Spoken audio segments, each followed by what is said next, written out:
George Clooney is calling on Joe Biden to step down just weeks after hosting the biggest fundraising event in the history of the Democrat Party. George Clooney raised $28 million for Joe Biden's reelection. And now he has an op-ed in the New York Times. He says, I love Joe Biden as a senator, as a vice president, and as president. I consider him a friend, and I believe in him. But the Joe Biden that Clooney saw at this fundraiser, quote, was not the Joe, big effing deal Joe Biden of 2010. He says he wasn't even the Joe Biden of 2020. He was the same man we all witnessed at the debate. Okay, I'm sure he was.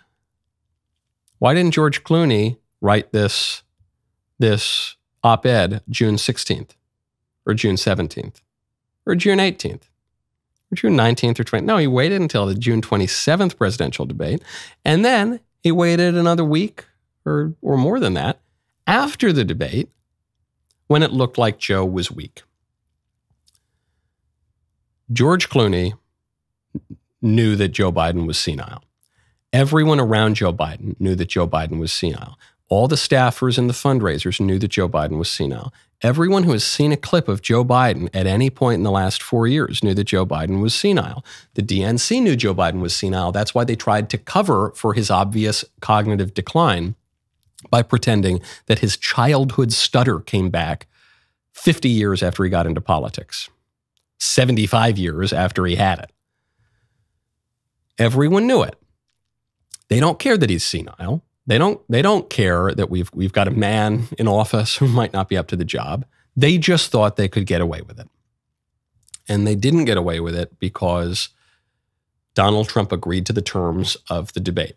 Donald Trump called Joe Biden's bluff when Biden tried to boost his poll numbers by challenging Trump to a debate. Had Biden's poll numbers been a little bit higher, there wouldn't have been a debate. Joe Biden wouldn't have challenged Trump to one. He wouldn't have accepted the challenge had Trump proposed one. Joe Biden had to do it. Trump called his bluff. Everyone saw it. Now they're running scared like rats. And there's this little clip from Joe Manchin. I haven't really heard anyone focusing on this. I played it earlier in the week when reporters asked Senator Manchin from West Virginia, do you still support Biden? He said, well, we'll see more after this weekend. There are reports coming out now that Chuck Schumer is starting to go weak. Schumer publicly was supporting Biden. Now, some rumors leaking in the gossip mill that Schumer is open to replacing Biden on the ticket. I suspect Manchin is quite right. This weekend will be pretty consequential. But the Democrat apparatus can't wait. They've got to set up as many backstops as they can. There's so much more to say. First, though, go to freedomforschool.com. Vladimir Lenin said, give me 4 years to teach the children, and the seed I have sown will never be uprooted. In the last 4 years, 40% of all 17-year-olds do not have the math skills, and 60% lack the reading skills to hold down a production job at a manufacturing company. The average college freshman is reading at a 7th grade level. We need to take back education. That is where Freedom Project Academy comes in. Freedom Project Academy was built on Christian values and classical curricula. Students read full books, write in cursive, study the full scope of history, and graduate with knowledge years above their public school peers. Freedom Project Academy has payment plans so you don't need to choose between paying the mortgage and ensuring that your kids get a decent education. Save 10% on tuition when you enroll at freedomforschool.com. That is freedom, F-O-R, school.com. Check out their fully accredited courses, preview classes, payment plans, and request a free information packet today. Enrollment ends soon, so please do not wait. Take back your child's education at Freedom Project Academy, freedomforschool.com. That is freedom, F-O-R, school.com. NBC News runs this yesterday. Russia aims to undermine Biden in November election, Intel officials say. They're playing the hits, baby. This is like when you get a ticket to the Rolling Stones, and you hope they don't play whatever their new album is, that you don't care about the Rolling Stones' new album. No, man, you want them to play Satisfaction or something, You want to play the hits. Well, the Democrats are playing the hits. Oh, yikes. Okay, we can't get Trump on business fraud. Really, that's not hurting him in the polls. And we can't get him on a phone call to Georgia, and we can't get him on having some boxes of documents in his house because Biden actually had it looked like even more documents and more houses. And okay, what do we can't get him on some gossip columnist in Bergdorf Goodman. We can't. Oh, I know. He colluded with Russia. And what's our proof? The intel agencies, which we now know for a fact lied about that in 2016, because the Russia hoax was cooked up between crooks at the intel agencies and the Democrat Party in the Hillary Clinton campaign.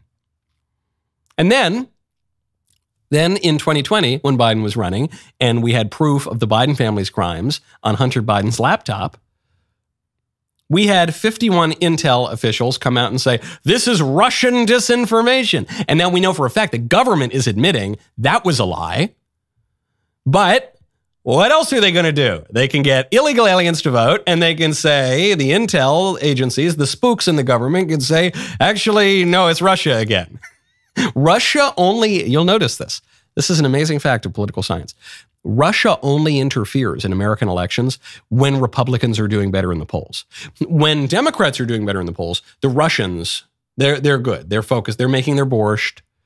They're having their shots of vodka and stacking the little dolls. They don't care about American elections. But when Republicans start doing well, that's when they're interfering. Ask yourself this question. You're Joe Biden. Who do you want to be president? Oh, you're Joe Biden. You're Vladimir Putin.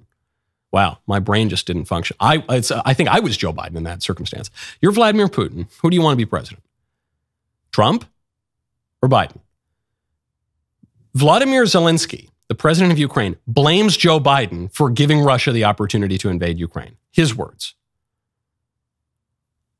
There's one president in the last 20 plus years, 24 years now, on whose watch Vladimir Putin has not invaded a country.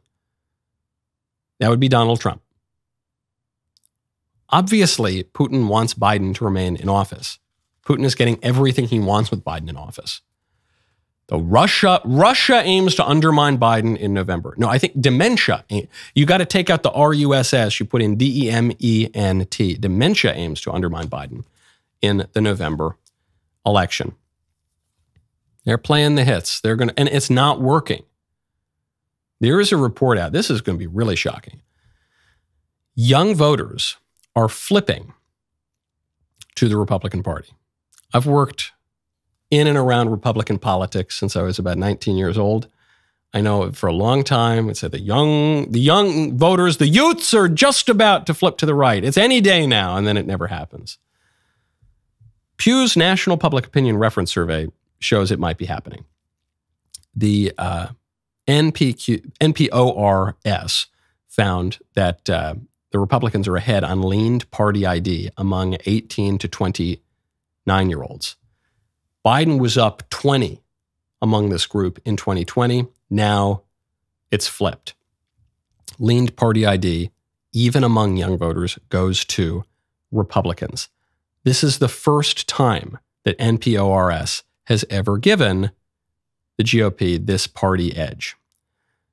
Very significant also because this isn't just some random push poll. This is Pew Research. This is a very reputable polling firm. This was published 2 days ago.